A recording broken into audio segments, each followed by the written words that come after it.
গত ১৫ বছরে স্বৈরাচার আওয়ামী লীগ সরকার পুলিশ বাহিনীকে দলীয় বাহিনীতে পরিণত করেছিল বলে মন্তব্য করেছেন প্রধান উপদেষ্টা ডক্টর মোহাম্মদ ইউনূস। তিনি বলেন, এজন্য পুলিশকে ব্যাপক জনরোষের মুখে পড়তে হয়েছে এবং অনেক সৎ পুলিশ সদস্যকে সেজন্য মাশুল দিতে হয়েছে।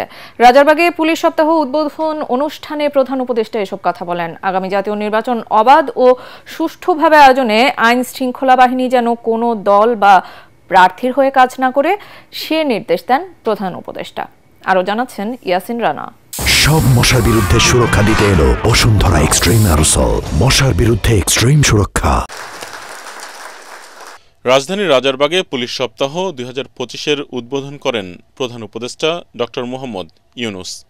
এবারের পুলিশ সপ্তাহের প্রতিপাদ্য আমার পুলিশ, আমার দেশ, বৈষম্যহীন বাংলাদেশ। উদ্বোধনী বক্তব্যে প্রধান উপদেষ্টা পুলিশ সদস্যদের উদ্দেশ্যে বলেন, সর্বস্তরের মানুষের অধিকার, ন্যায় বিচার প্রতিষ্ঠিত হবে, এটি জনগণের আকাঙ্ক্ষা। এজন্য মূল ভূমিকা রাখতে হবে আইন শৃঙ্খলা বাহিনীকে। সরকার পরিস্থিতির উন্নতির জন্য যা কিছু প্রয়োজন সব রকমের ব্যবস্থা নিয়েছে।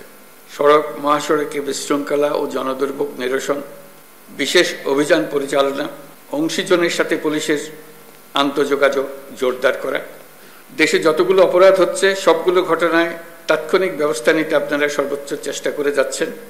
পুলিশ ও অন্যান্য বাহিনীর সম্মিলিত প্রচেষ্টায় দেশের আইন শৃঙ্খলা পরিস্থিতি এখন অনেকটা নিয়ন্ত্রণে আনা সম্ভব হয়েছে। প্রধান উপদেষ্টা বলেন, স্বৈরাচার আওয়ামী লীগ পুলিশকে দলীয় বাহিনীতে পরিণত করেছিল, সেজন্য অনেক ভালো পুলিশ সদস্যকেও ক্ষতিগ্রস্ত হতে হয়েছে। স্বৈরাচারী শাসনামলের ১৫ বছরে দেশের পুলিশ বাহিনীকে দলীয় বাহিনীতে পরিণত করায় সমস্ত ব্যবস্থা ধ্বংস হয়ে গিয়েছিল। স্বৈরাচারের অবৈধ অন্যায় আদেশ পালন করতে গিয়ে পুলিশ বাহিনী ব্যাপকভাবে জনরোষের মুখে পড়ে। অনেক সৎ পুলিশ সদস্যদেরও এই জন্য মাশুল দিতে হয়েছে। আগামী নির্বাচনে পুলিশকে নিরপেক্ষ ভূমিকা পালনেরও নির্দেশ দেন তিনি।